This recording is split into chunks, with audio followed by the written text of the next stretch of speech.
এদিকে এদিকে হ্যাঁ ইয়া এই রাজন ভাই একটু চেয়ার সহ দিয়ে যাওয়া যাবে যাও ব্যাস বেশি গেছি হালকা ওকে একটু আগে যান শুধু সামনের দিকে চেহারা গেল না ব্যাস সাইকেল দিয়ে দিন আমার মোটা কথা হবে এক সেকেন্ড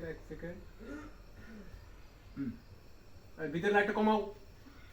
আপনি কোন ভাইজান আজকে আমি কাজের মাইয়া কইলা আমার কি কোনো সম্মান নাই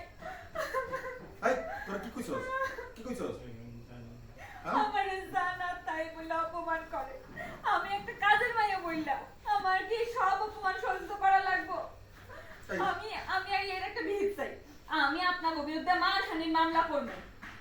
এই তুই কি করছস তুই হ্যাঁ কই নেই কিছু করছ না হ্যাঁ তুই কিছু কইছস না না আমি তো কিছু করিনি। আল্লাহ কত বড় মিছা কথা কয় এর মুখের উপরে কইতে ওরা নাকি মানে কিছু পায় নাই আমার মান সম্মান সব শেষ করে দিল ওরা আমার একদম মানুষ বললেই মনে করে না আজকে আমি কাজের মাইয়া দেখা এরকম করে আমার সাথে আরে বল করছেটা কি কইছেটা কি এটা তো করবা